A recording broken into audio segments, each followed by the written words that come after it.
So just some closing remarks. I personally have had the privilege of talking about FIDO at industry events for the past several years, and it's been interesting to see conversation move from what to why to how, and to, as we're just talking about, more nuanced and fine-grained details on best practices for FIDO authentication. And so it's been really great to see so much of that here this week. And most importantly, to see so many people here in person and so many people also attending remotely online. So thanks to all of you for attending. So a bunch of thanks to give out. Again, thanks for being here. I know that gaining travel approvals wasn't easy. Wearing masks on long flights isn't easy, or inside the halls. So thanks for sticking through all that to be here. It's really, I think, given this conference a good foundation moving forward. And for those of you at home, thanks for engaging. We've seen hundreds of people on most of these streams, throughout all 3 days. So thanks to you at home for tuning in, also asking a lot of questions and starting dialogue. Some added thanks to some specific groups. First of all, the FIDO team. So all my colleagues, we have around 15 people here. Well, so everyone worked really hard to make this happen. I want to call out Megan Shamus on our team. Megan's done, this wouldn't be possible without Megan and Adrian and Tasha, all of whom worked very diligently, and everyone else on the extended FIDO team as well. That includes our production team.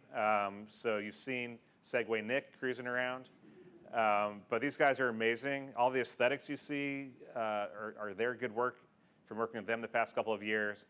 Also, we had 50-something sessions here, but also 35 on demand. And they do all these recordings in advance. They put them in the can and put them online. So these guys are great, so thank you all. Thanks to our speakers and our sponsors and everyone else involved here. One other special call out, I saw Ramesh Kasanapalli cruising around. I don't know if he's here right now. I don't know if you guys know Ramesh, but Ramesh is the co-founder of FIDO Alliance. And so here he is, almost 10 years later, seeing all this progress. So thanks for Ramesh for helping get this thing going. If you don't know Ramesh, go chat with him. He's doing some really cool work with this audio program, which is also really important.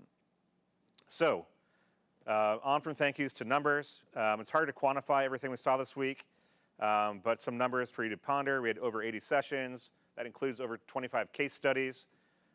We had over 250 people here on site this week. Again, I think that's a remarkable number considering everything. It exceeded our expectations, actually, and over 400 people remote. So oftentimes people ask, well, how many people are attending? In full transparency, those are the numbers. So I think it's really a good foundation, and we're going to look to double all that next year. In addition to these numbers, I'd say another thing we want to keep on pushing on. I was actually happy to see a fair amount of diversity in speakers.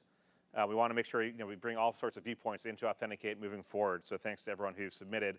We had several first-time speakers also, which I think is important. We want to support that. But in general, I think we saw some key themes throughout the week. I just want to recap these. First of all, we're all in this together. I mean, there's a sense of community here, which is really great. I think there's a general understanding that sharing best practices is important, of mutual benefit. And there's kind of a missionary feel, both within FIDO Alliance and this broader community. And it's, I think that's because we all realize the magnitude of the challenge and the magnitude of the threats. We all need to kind of band together to try to solve this thing. Also, along these lines, we're happy to announce this week the FIDO Certified Professional Program, another way of the community helping build the community up. Stay tuned for more information on that. Also, the ID Pro Certified Professional Program. These are both things you should check out and get into. Another key theme is that, hey, FIDO works, right? We saw great case studies this week. These are several of them. It's really, for those of us who've been around a little while, or those of us who've been around longer, it's really rewarding and amazing to see so many people, sharing their successes. A couple of years ago, we couldn't find anyone to talk about what they were doing because they really were just at pilot phase. And to Bob's point, I hope that next year we start seeing more and more kind of quantitative studies, longitudinal studies, because the data is coming in and it's all pretty positive. So FIDO works and FIDO works well. Another key theme is that we need to move from from legacy MFA to possession-based MFA. So of course, legacy MFA is OTPs, things like that, and passwords, and possession-based are things that you hold in your hand. Look, any MFA is better than no MFA, so we can say that again and again. It's absolutely true. But I think that we all collectively need to push this message that that's really not enough as we move forward. And there's legacy MFA and there's FIDO MFA, and only the latter will protect against remote attacks. We also had our online authentication barometer announced this week. Again, some interesting data points in that.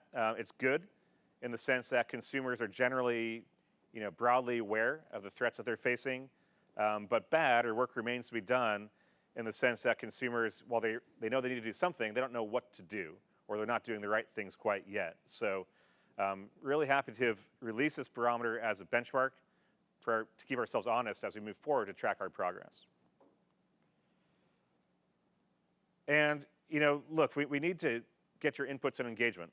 So here's a tweet from Bob. I think the shared mission that we're talking about is really important. I think that greater sharing and transparency will be of shared benefit. It was really cool, the session on the Cambridge Housing Authority. Jay talked about how he didn't know about FIDO, and then he read some stuff in the public domain. So he was looking for an answer. He read about someone else using FIDO. That led him to implement FIDO. So the more we can share, the more best practices we can put out there, the more people will start adopting FIDO authentication instead of passwords and other forms. Last but not least, we do want to hear from you. So you'll be getting an email with a request to fill out the survey. Those of you at home also, we really want you to take the survey, give us your feedback. We will be giving away 5 passes to Authenticate 2022. Which could have meaningful material value. So please take the survey, be entered into the raffle, give us your feedback, so we could build this on this conference moving forward. And finally, or next to last, the networking reception, the closing party tonight at Mopop. Please do come. Get your monorail passes if you haven't already at the front desk. The monorail station, I got questions on this. If you go out of the hotel, turn left, it's like 2 blocks down. And there's one stop, it's the Seattle Center, and once you get out of the monorail, you'll see Mopop, go inside, ask for the FIDO party or Authenticate party, and you'll be set. The monorail closes at 9, so you have tickets to go back if you want to use it. Otherwise, you take an Uber and carry on through night. But it'll be a good time, so I hope to see all of you there. And those of you at home, sorry you can't join that, but next year you can. And on that note, I'm very happy to announce that we've fixed our dates for next year. We will be back in Seattle in a slightly larger venue. So we'll look forward to seeing many of you who are at home next year at Authenticate, and all of you who are here, again, coming back next year to Seattle. So with that, we're all done. Thank you all so much. It's been a great couple of days. We'll see you tonight at Mopop. Thank you.